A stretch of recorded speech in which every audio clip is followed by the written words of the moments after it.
Hello friends, आपण मानक समस्त को मो चैनल रे बहुत बहुत स्वागत। प्रथमाष्टमी पाखे आसलाणी तो समस्त घरे एंडुरी पिठा निहाती बना हबो। एंडुरी पिठा तो बनेबे किंतु सेटा सॉफ्ट हबो कि नहीं समस्त को टेंशन हुए।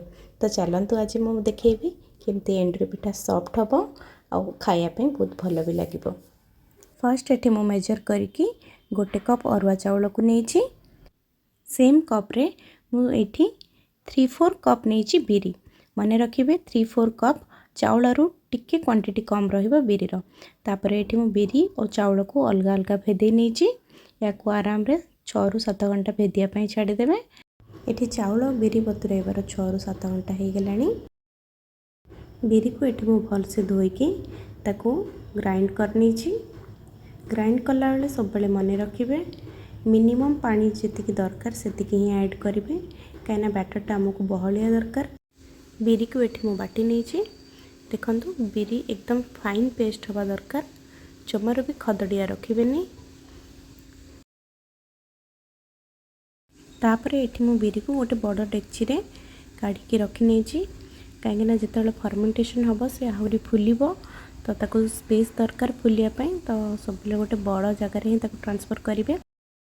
नेक्स्ट मुझे चाउल को बाटी नहीं चाउल को बाटला बेले सब ध्यान में रखिए चाउल टिके खदड़िया रहिबो। बिरी को आमे जेमती फाइन पेस्ट करथिले सेमती नुहे, चाउल टिके खदड़िया रहिले ही फर्मेंटेशन भल हबो और पिठाटा भी बहुत सॉफ्ट हबो। देखंतु हाथ रे मु एमती टच कर नेछि, हाथ को पूरा दरदरा ही लागुछि। तो एमती ही रखिबे चाउल सब बेले। एबे मु एठी बाटी के रखितबा बिरी को भल से फेंटी नेछि। एटा को पूरा हल्का हवा पर्यंत हमको फेंटियार अछि।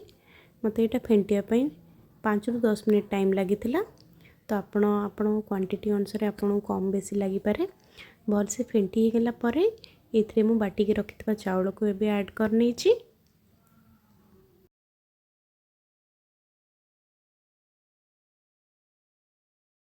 एबे से इथरे स्वाद अनुसार लूण पकेकी ताकू भल से गोले नबा।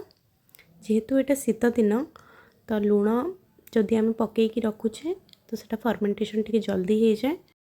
एबे या घोड़े की 10 ରୁ 12 घंटा जाए फर्मेंटेशन होगापाई छाड़ीदवा।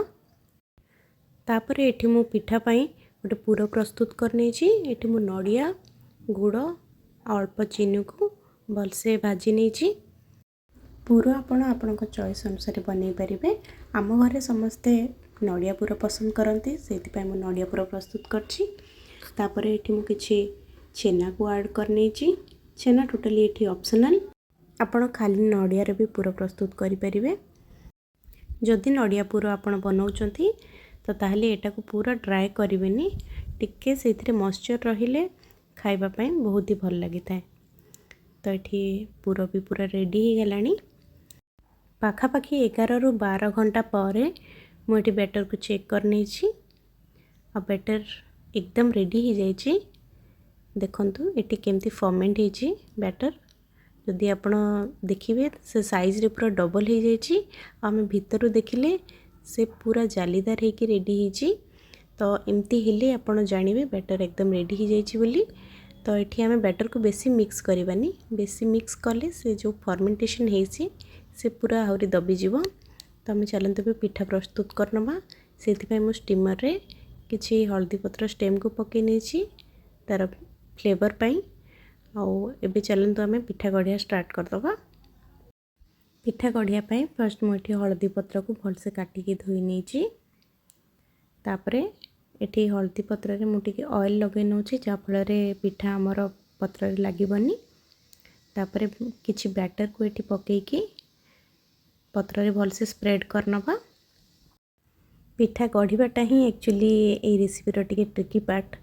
जो मैंने एक्सपीरियंस तो से माने बहुत भल से करनियंती, बट जो मानकर एक्सपीरियंस नहीं तांको टे प्रॉब्लम फेस करिया पड़े।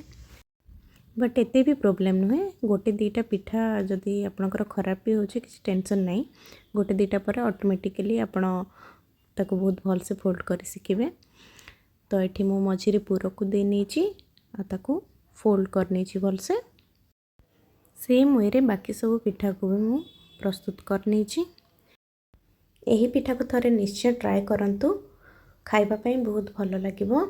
आउ जेहेतु आमे हळदी पत्र रे पिठा को बनाउछे तो यार फ्लेवर टा तो बहुत स्ट्रॉन्ग किंतु एथिरे जो एंटीबैक्टीरिया अछि सेटा हम बॉडी पई भी बहुत भलो तो सेति पई ए पिठा को हळदी पत्र रे ही बना जाए आउ खाइबा पाई मध्य बहुत टेस्टी और फ्लेवरफुल ए पिठाटा तो समस्ते निश्चय थरे ट्राए करंतु बहुत भल लगे खाइबा पाई।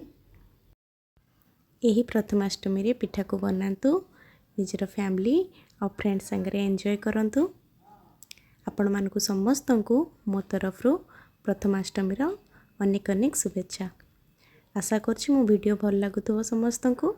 वीडियो भल लागुथिले मो चैनल को लाइक शेयर और सब्सक्राइब कर नियंतु।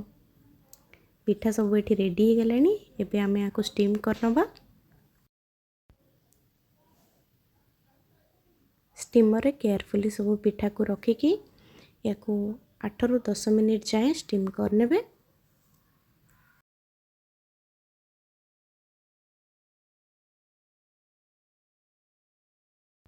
10 मिनिट पर एठी मो पिठा सब को चेक करने छी और पिठा पूरा सिझी गलानी एबे हमें आको काढ़ी नबा।